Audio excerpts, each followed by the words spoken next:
Welcome to the Accelerated Investor Podcast with Josh Cantwell.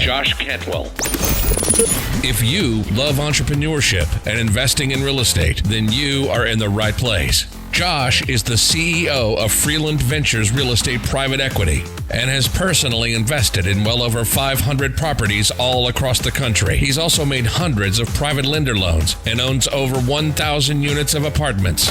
Josh is an expert at raising private money for deals, and he prides himself on never having had a boss in his entire adult life. Josh and his team also mentor investors and entrepreneurs from all over the world. He doesn't dream about doing deals.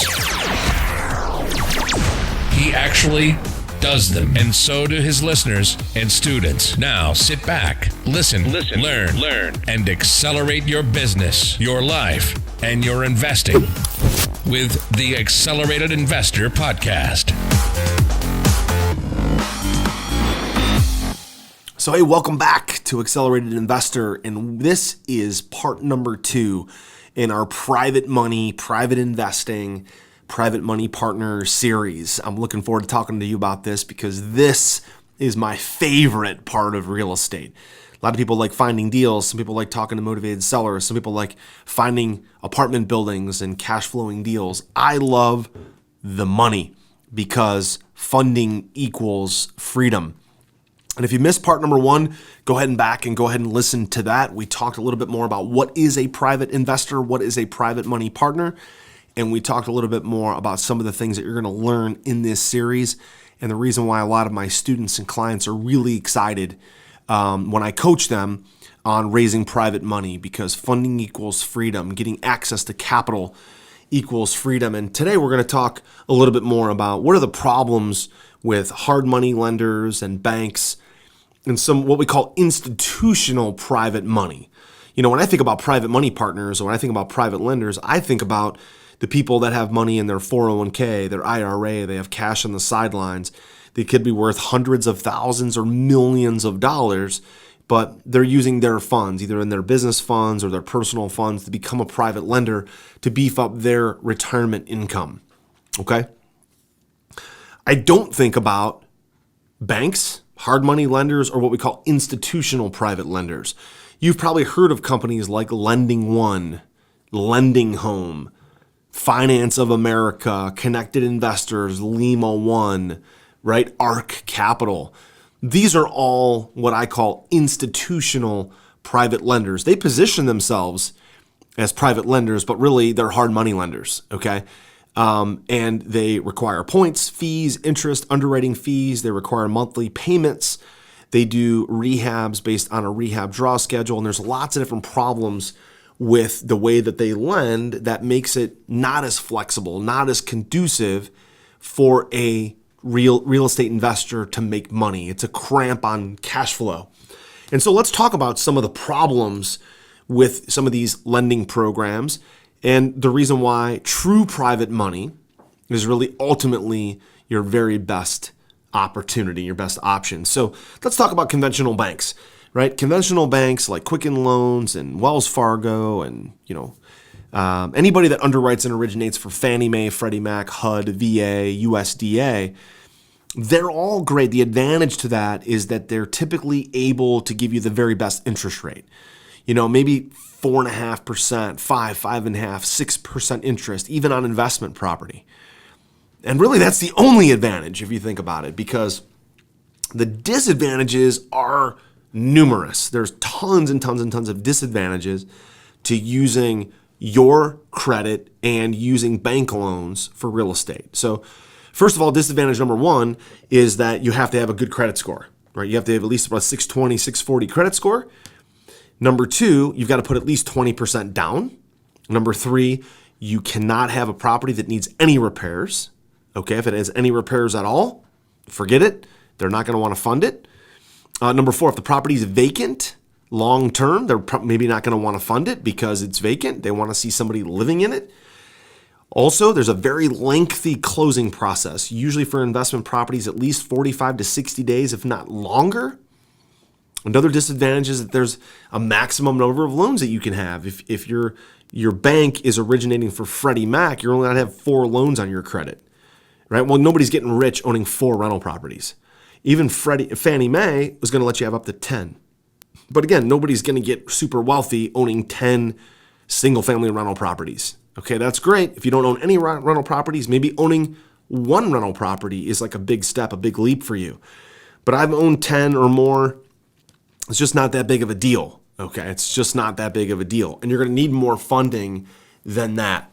And so because the banks want you to use your credit and they want you to use your income, the next thing that they're going to do, the next disadvantage is that they're going to want to underwrite you based on what's called your debt to income ratio. So let's just say you make $20,000 a month from your job. You're in sales, you're in IT, you do whatever. You make $20,000 a month. You make $250,000 a year. They're going to look at that and say, okay, well, your debt to income ratio needs to be about 40%. So they're going to say, well, out of all the debt you have, your student loans, your car payments, your house payments, all the different loans and things that you have can only be up to about 40 to 45%. And so 40% of $20,000 is $8,000 a month. All right. Well, I know a lot of people that between their debt, their first mortgage, and the 2 cars that they have, they're already spending $3,000 or $4,000 a month on their car payments, their student loans, and their house payment. So that eats up. If you make $20,000 a month, you've got $8,000 that you can basically finance, or maybe $9,000 that you can finance per month. You've already eaten up $4,000 with some of your own personal bills. So you've only got about $4,000 or $5,000 left that you can finance with additional mortgages, right? So that's called debt to income. And right now, Fannie Mae and Freddie Mac, they're underwriting at about 40 to 45%. And so you're very limited. The closing process is long. They don't fund deals that need repairs, which often those are the best deals to get. So your income or your credit doesn't satisfy the bank. And it's a very common problem when you're financing high-priced properties or lakefront properties or apartment buildings, and you've got this salary job and it provides a certain amount of income, but you're using that income, you're using that credit, you can only buy a certain number of properties. So eventually you're stuck. The second thing that many people have said is, well, I'm just going to use a Fannie Mae home path renovation loan, okay? Or I'm going to use an FHA 203K loan. Well, again, those are loan programs only if you're buying a property to move into it. You buy it, you rehab it, you stay there, you move into it. So they're providing you the purchase and rehab funding, but only if you're an owner-occupant and you're moving in. All right. Now, let's talk about wholesaling. Many of you may be wholesaling properties for quick cash. Well, my number that I've always talked about, like if I was going to make a $15,000 profit or more on a wholesale deal, I wanted to protect that from the seller and the buyer, and I did not want the seller or the buyer to see how much money I was making. If it was $15,000 and under, then I was okay with them, doing what's called an assignment closing, an assignment contract, and them seeing that, I bought the property and they're seeing that I'm making $5,000, $10,000, $12,000. But if I'm making $15,000 or more, I don't want the seller or the buyer to get pissed off that I'm making over $15,000, $20,000, $25,000, $30,000. I've made as much as $80,000 on a wholesale fee before, and I want to protect that. So I'm going to need private money in order to buy the property, which is the first closing. I'm going to own that property. It could be for a day, it could be a week, for a month. Then I'm going to resell it. I'm going to wholesale it to the next buyer. And that way I've taken title to it. Now, there's 2 sets of closing costs, but that's minimal. Okay.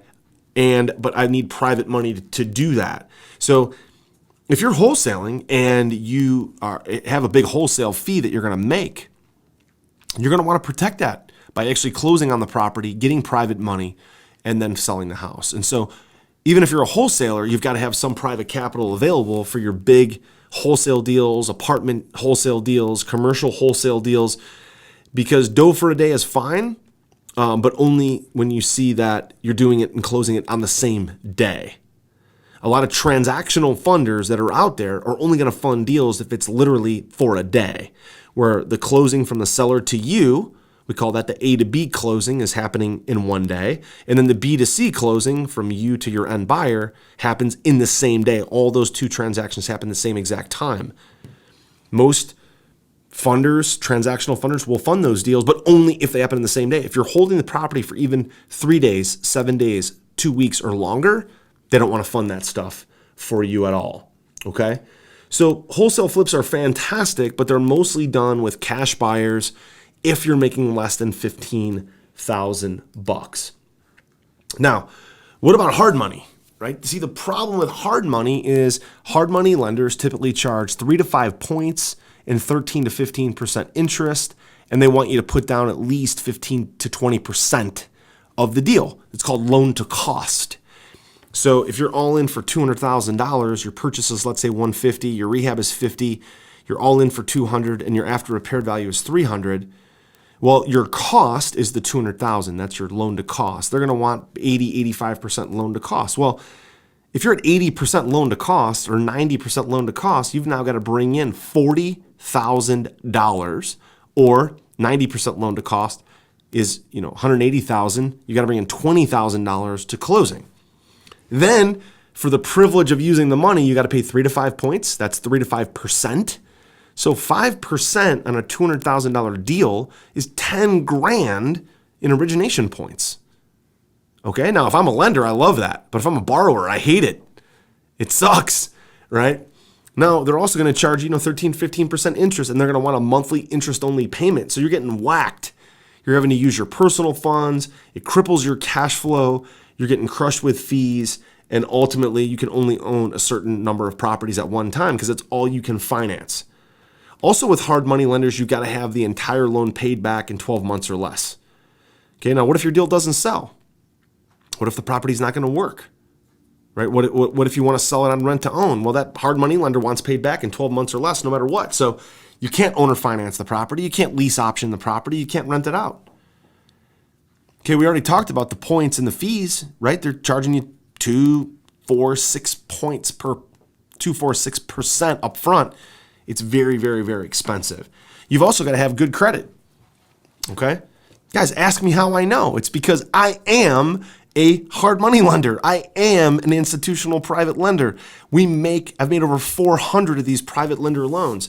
So I know exactly how they work. And I'm just telling you because I love to lend. I love to lend this money out. We get a huge return on our money.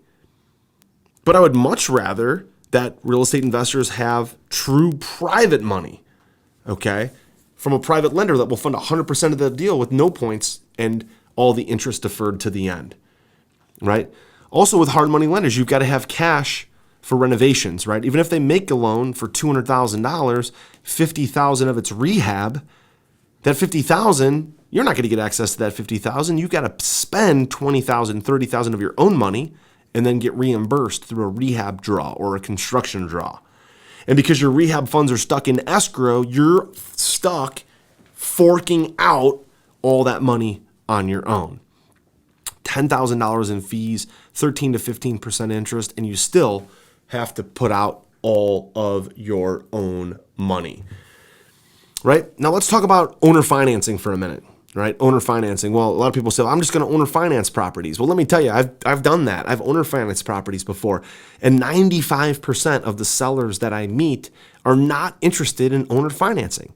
They don't want to take their equity, their cash, their capital that they're about to cash out from a deal and then essentially lend it to you to buy their property through an owner finance or a seller finance deal. Okay? They don't want that. And if they do offer financing, what the quote unquote gurus will tell you is that, well, you just have to pay more. You have to give them full price. Well, shit, if I'm paying somebody full price for a real estate deal, I'm not really getting a deal, am I? So why would I pay full price for a property just to get the owner financing in place? Like, that makes no sense. Why wouldn't I rather just have private money in order to pay lower, close cash, close in 2 weeks at about 65 to 70 cents on the dollar and be able to focus on getting the money instead of trying to convince, 95 people out of 100 are not going to want to do an owner finance deal. Also, listen, you can't do REOs with owner financing. Banks do not do owner financing. Okay?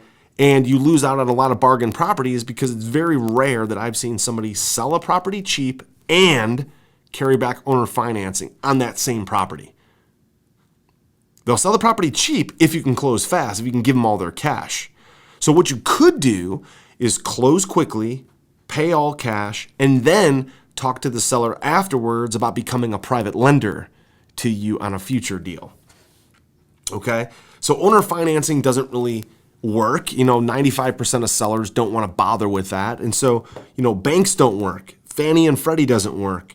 Hard money lenders don't work. Institutional private money doesn't work. Institutional private money, like I said, is just a disguise. It's really hard money. They call it, we're a private lender. Yeah, but you charge 2 to 4 to 6 points. You charge 12, 13, 15% interest, and I require a monthly payment, and I got to put my escrow funds for rehab in an escrow account. You're not a private lender, okay? You're a hard money lender, let's be clear. And so without private lenders, you can't get, a verifiable proof of funds. You can't posture up that you have all cash. You can't close in 2 weeks, okay? And if the sellers and the realtors and the asset managers are not going to take you seriously, you are dead in the water. But honestly, most of all, what I've seen from a lot of investors is when they don't have private money, they're scared. They're scared. They're scared to make offers. They're scared. Oh my God, what if I get a property under contract? What if I actually, what if I win the bid? What do I do then? I don't have any money. So they're not making offers on auction properties. They're not making offers on Fannie and Freddie. They're not making offers on REOs. They're not making offers direct to seller because they're scared shitless that they will get the offer accepted and they're not sure where the funding or the capital is going to come from. And so, the bottom line is at the end of the day, you walk away. When you don't have private money, you end up seeing a bunch of amazing deals and then having to let them go. You walk away from wholesale deals, rehab deals, rental deals, commercial deals, apartment deals, multifamily. You walk away from all of it because you're just not sure where the funding is going to come from. And so for me, when I look at a real estate investor's business, they basically need deals, they need money, and then if they're wholesaling, they also need buyers. I start with funding. Because look, if I look back at my investing career and I look at all the hundreds and hundreds of properties that I wholesaled and rehabbed, I look back and the only mistake I made is that I didn't keep every single one of them. If I had kept every single one of them, back then I couldn't keep every single one of them because I needed the money, right? But if I kept every single one of them, I would have a massive portfolio of over 700 rental properties, most of which would be paid off right now.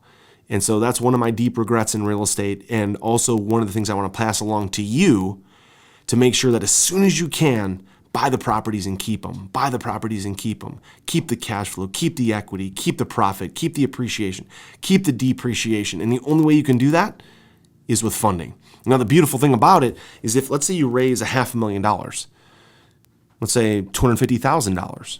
Well, you can use that money. You can buy, rehab, rent, refi, pay off the private lender, and then go do another deal.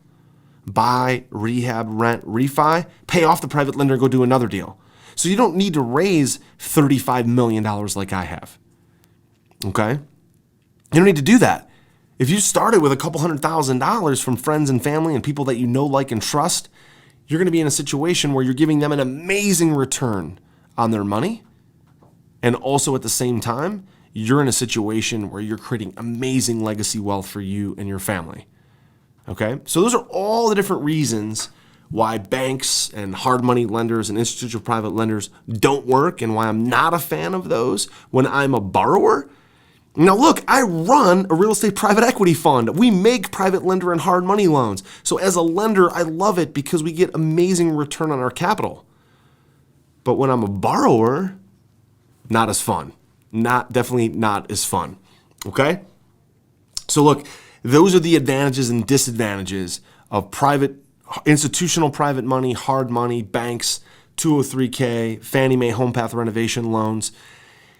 And now that you know that those are really not options, the question becomes is, how can we get private capital? How can we recruit more private money? How can we get funding and get freedom by having the private money? And I'll talk to you about that in part number 3 coming up real soon. You've been listening to Josh Cantwell and the Accelerated Investor Podcast. Leave a comment on our iTunes channel and let us know what you want to learn next or who you'd like Josh to interview. While you're there, give us a 5-star rating and make sure to subscribe so you can be the first to hear new episodes. Follow Josh Cantwell and his companies, Strategic Real Estate Coach and Freeland Ventures, on all social media platforms now, and stay up to date on new training and investment opportunities. To start your journey toward the lifestyle you've always dreamed of, apply for coaching at joshcantwellcoaching.com.